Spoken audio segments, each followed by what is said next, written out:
ایک دوست نے ایک سوال پوچھا ہے، مجھے اچھا لگا ان کا بات پوچھنا۔ انہوں نے یہ پوچھا ہے کہ اگر کسی شخص کے والدین دنیا سے چلے جائیں اور جانے کے بعد اسے احساس ہو کہ مجھ سے بڑی غلطیاں ہو گئیں، اسے احساس ہو کہ بڑی کوتاہیاں ہو گئیں،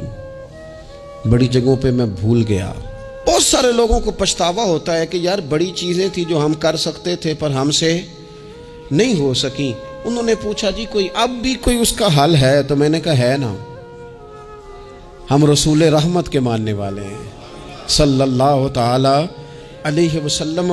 نبی پاک صلی اللہ تعالی علیہ وسلم نے ارشاد فرمایا، الترغیب والترہیب میں حدیث موجود ہے، حضرت انس بن مالک رضی اللہ تعالیٰ عنہ حدیث کے راوی ہیں۔ اللہ کے پیارے حبیب علیہ الصلوۃ والسلام نے فرمایا، جس بندے کے والدین یا دونوں میں سے کوئی ایک انتقال کر جائے اور وہ معاذ اللہ ان کا نافرمان ہو، تو فرمایا پھر ان کے لیے دعا کرتا رہے، استغفار کرتا رہے، کرتا رہے، کرتا رہے، کرتا رہے، امید ہے اللہ اسے نیکوکاروں میں لکھ دے گا، وہ فرما برداروں میں آ جائے گا۔ شرط یہ ہے کہ وہ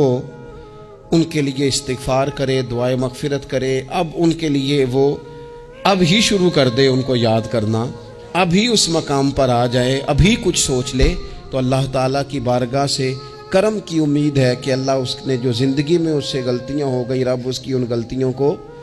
معاف کر دے گا۔ روز استغفار کرے۔ ایک دوست نے مجھ سے ایک دفعہ پوچھا تھا کہ حضرت صاحب والدین چلے گئے ہیں، ان کے لیے کیا کروں؟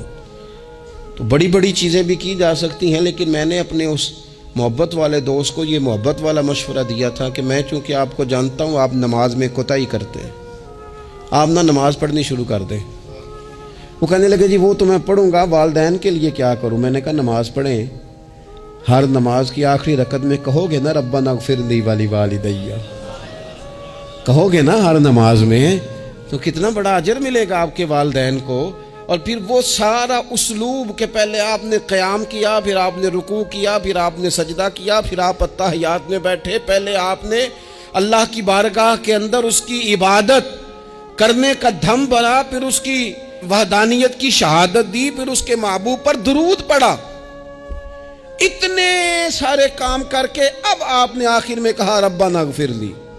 ولوالدی، یا اللہ مجھے بخش دے اور میرے والدین کو بخش دے، تو بتائیے اللہ کتنا کرم فرمائے گا۔